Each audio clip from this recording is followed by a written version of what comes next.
Welcome to Today's Truth. I'm Teresa Butler. I'm Roxie H. And today we're going to talk about long distance relationships. And can they work? Do they work? Why is she laughing? So wait a minute now. You laughed right in with a personal experience, I gather. I have. What was it like? Do you care to share the truth from your perspective? The truth is it did not work. And it did not work because there's that whole trust factor. It didn't work because we were too far apart, and we weren't able to spend a lot of time with each other to cultivate the relationship. And I think that some long distance relationships that there isn't the high level of commitment. I mean, some there is, and I really think some long distance relationships can work. It's just the ones that I've experienced did not. Okay. So the number one area that was a problem was the commitment. Yes, in the commitment of making time. The effort to see each other, yeah. Okay. See, I automatically assumed that you were talking about infidelity or whatever, you know. Absolutely not. Not that. So you don't think that that's a general factor in long distance relationship because you're not there, love the one you with? Well, you know, Teresa, I have a different view on relationships, so I don't put too much stock in boyfriend-girlfriend relationships. It's when you move into the, engagement and marriage is where I see, you put that kind of high level of commitment on a relationship. But boyfriend-girlfriend, it's a nice status. You know, you do have that one person where you telling the world that this is my partner, this is who I'm sleeping with, and we're being monogamous and this and that. But it's not a lot of stock for me because of maybe my age. I don't know. I think that when two people are in a committed relationship, whether it be long distance or close proximity, if you're both in a monogamous relationship, I think that it should play out that way. And one of the things in a long distance relationship that I've experienced that made it a problem was the seeing of other people, I know the convenience was definitely there, but I'm just a one-man, type of woman. I can't spread myself around. I'm spiritual, and I have spiritual practices and reasons and health concerns of why I would rather be in a monogamous, straight-up relationship with somebody.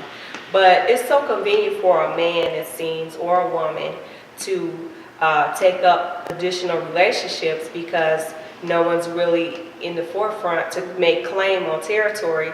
So this weekend is over here with Bernie, and this weekend is over there with Sally, and this weekend is over there with it's just too much opportunity of why it didn't work for me. That was definitely one of the factors in my experience. Well, those things can happen with someone living in the, city with you, maybe half a mile away. True, and this is today's truth, and that is so true. But I think that some of the most successful long-term relationships, and when you look at all the avenues around what I'm about to say, it still holds no water, is people who have relationships with people who are incarcerated.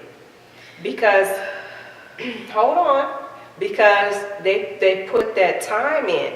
Those guys are sitting there on lockdown, whether they be male or female. That person is critically bound to one spot 24 hours a day, month after month, year after year. So their dedication and focus is more intense.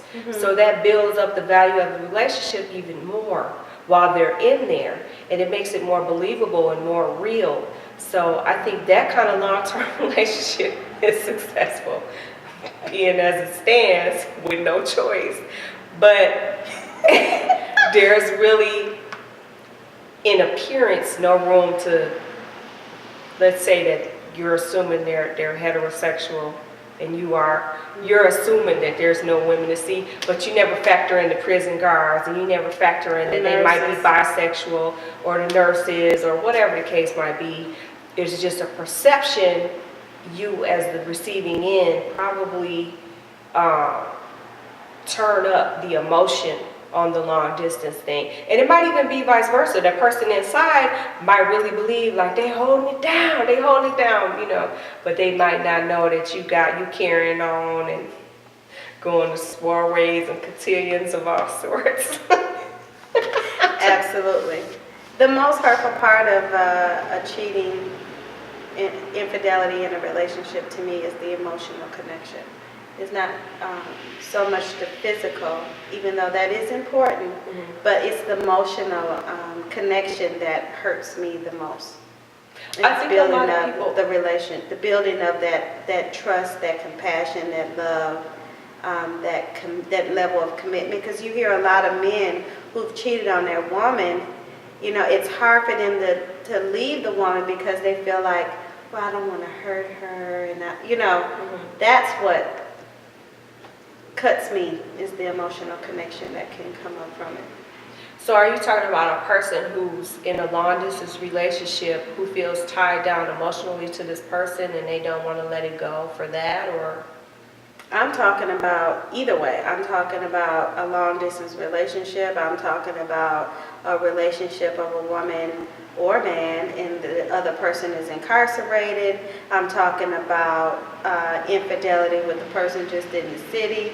You know, it's across the board for me. I know that we're talking about long distance relationships, but you know, for me that's just a blanket.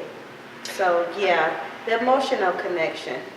So let's talk about how do long distance relationships come about, and what are the success probabilities in these relationships? Like people in the military, or people in college, or people who are in college but they're involved in something like an exchange student where they're in a different country, or people who meet over the internet but never actually meet in person.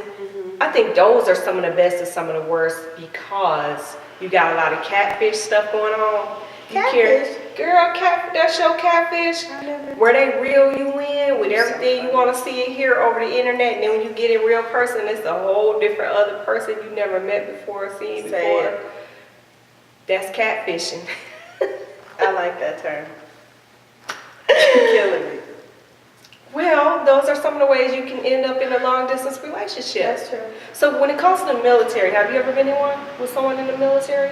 My first fiance was in the military. So there was groundwork that this person had a certain set standard of morals and projections of what they wanted their life to be, including you. Absolutely. And then there was a job to do every day, because when you're in the military, you absolutely have to conduct business, so to speak, on a daily basis. So there's command of attention, there's orders taken, you know, all of that goes on. There's probably missions and important things that require secrecy. There's probably a bunch of, can you elaborate? Being with my first fiance, and he was in the Army, he had just left for boot camp. We were like 18. It was hard to keep the relationship going because he was in boot camp. I didn't see him for 6 weeks, and you really don't talk to them. You don't interact with them within that time. Right. And so, you know, at 18, I met somebody else, and, you know, see, then there was that emotional connection that I had built with this person that was in the city with me, and I lost some of that connection with my fiance. Because he was there, and the other guy was way over there. Absolutely. That's why I understand why some long distance relationships don't work, and the emotional connection element to it, because I've experienced it on both sides. That's just my truth. So you never experienced a portion of a long distance relationship where it did work? Absolutely. Oh, okay. Absolutely. So it lasted about a year. Oh, well, what was do you care to share the groundwork on that? What were the terms or the, you know, the factors? was a professional ball player. He played for the Packers. Okay. So I saw him once a week, maybe sometimes twice. It just depends on how much I could drive up to Green Bay. He came to Milwaukee Monday nights over to Tuesday because that was their time off. And then sometimes I would drive to Green Bay to visit him while, practice and all that stuff. So that did work for a while. Well, let me say this. When you're dealing with an athlete or someone in the professional field, sports, this can also spill over to the music industry. Any kind of industry where there's a realm of a factor of groupies and women all the time, but we're talking a heterosexual example here. What is the borderline between carrying on with someone like that and you know all the risks and you're willing to take them and you know you mama number one and whatever kind of attitude you need to carry that relationship on, than being the side chick? Because how do you know? Wait now, this is my question. Carrying on with someone in a long distance relationship who has every opportunity to other women all the time, and then being a side chick to someone you know who has a woman. Oh, what's the difference of value as that person with this person engaged in this activity of a relationship, situationship? there isn't. I don't think so. I don't either. Because somebody pointed it out that going with a barber is like going with a rapper, and that is so true. Especially a good barber, and everybody know he the man. It's the same thing. Women falling at his feet. Trust me. Yes. It's bringing the their same. baby up there, the little boy, getting his hair. Bless all the barbers because they keep our kids looking They do. good. They kept my son looking fresh. So, how do you guard your heart? Well, first, I did not set expectations.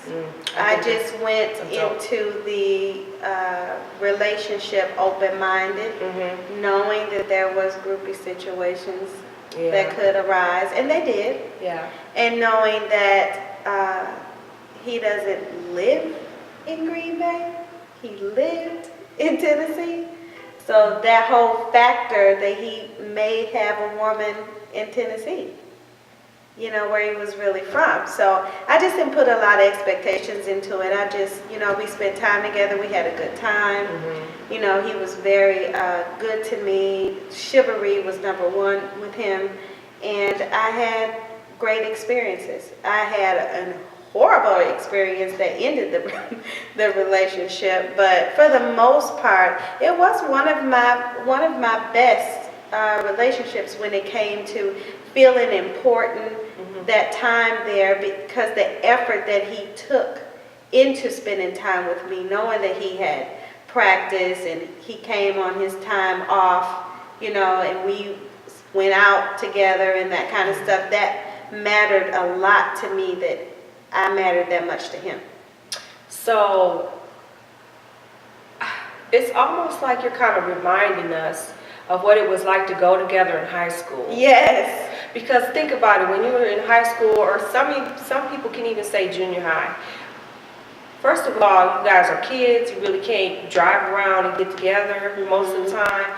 You see each other when you're at school. And then you have class, you got that little 5-minute walk down the hall between class. You got lunch hour. You got after school maybe on the bus. You got these little precious moments of time. You got the little love notes. The interaction, I think, of your high school sweetheart is so powerful and intense because that focus is there. So I think that you're reminding us by talking about that, when we do get together, we're going to make the most of it. Yes. And that's, what happened to romance? So that is like an upside to a long distance relationship. Yes. There's a serious value of romance when it's a true commitment between the two. That person is really engaged when they are communicating with you. It seems that way. Yes, it is. It is. You feel more spoiled because every encounter is like a special Oh yeah. You know, you had to go through a lot of obstacles to make it happen. So you I'm definitely so gonna happy make the to most see of it. you. Absolutely. As opposed to him living up the street around the corner and, you know, he It's stopped. redundant, you Mhm. know, and he doesn't, you know, girl gone. But I will say long distance relationships can be good if you're a busy person and you don't have the time to, you know, invest in a committed relationship. I myself am a woman who spoils my man. I believe in making him feel like the king that he is. So in doing so, it takes up a lot of my time to make him feel that way. And if I'm spending a lot of time with him when he comes home and I'm not able to, you know, work on those goals that I need to drive hard in to get to a specific place that I'm trying to get to, a level, you know, because the first couple of years, or, you know, you have to put in time and investment, and you may not be getting the return that you're looking for to make your dream come true. So if you want to grind and make that happen and you're not at a place of coasting, you don't really have a lot of time to put into a serious relationship, because to me that's a full-time job in itself. It is a full-time job. To tend to someone's emotional wallet constantly. Good morning, how was your day? What you doing? Where you know. I better call her. I better not let the day go by without calling her, because she gon' I don't need that much attention. You know what? I've don't. been single so long that I've gotten to a real comfortable place where I can't imagine the work of having to keep up with somebody all the time, you know. I think that is like something that you have to be physically ready for. Absolutely. You know. If you're gonna do it right. If you're gonna do it right. So that might be where someone like me would be in a good place with a long. If I got into a long distance relationship, it would serve me because I'm so busy. Yes. You know. And you know, I can't always text you all that kiki ha ha all day. I don't need it. Plus I'm in school too, and the stuff that I do is very demanding. So it's like that would be a pro of being in a long distance for me. But I think that, you know, those relationships, you know, can work and become to a place where you are engaged and you get married. You just have to set goals and say, you know, at some point in the relationship, you need to be in the same city. True. So you need to have those kind of conversations, like who's going to move where. Are we even looking at this relationship as moving in that direction? That's where a lot of relationships go bad. There's a lot of harsh feelings when people get together because they have not sat down and talked about what direction the relationship is going in. There's not a meeting of the minds. And not a meeting of the wallets, because I'm not going to pay Mayflower and them no 2-3. Because it costs a lot of money to move your whole house to a whole nother state. Exactly. You know, so that's a serious investment. But we're not downplaying that here. We're going over the pros and cons. Long distance relationship, do they work? Can they work? Yes, they can. Yeah. Yeah, you do have to sit down and think about all these things. And I think when people have these success stories about meeting over the internet or love at first sight or whatever the case might be, I think that those kind of things come up right away, and they made an absolute commitment from the get-go to make room for these days when they come. Yes. So those things work themselves out for those people that are really meant to be together. Because when you're meant to be with somebody, hell or high water, dudes. Say it. Y'all gonna be together. Yes. And also you're building the foundation of a friendship, which I think is the most important part of the relationship. Oh yeah. Is the foundation of the friendship. And that's easily obtainable when you're long distance, because you're spending that time. The time that you are spending together, that's a frequency, is on the phone, Skyping, you know, you getting to know them, you're talking about all their quirks or what are their views, and sex is so much in the play. I think we can get cloudy with sex, and with that being at a limited occurrences, then you're focusing on the emotional connection, and that's what keeps relationships lasting a long time, because you can fall in and out of love with your mate, and you have those rough patches. It's the friendship, it's the foundation of the friendships that keeps those relationships moving forward.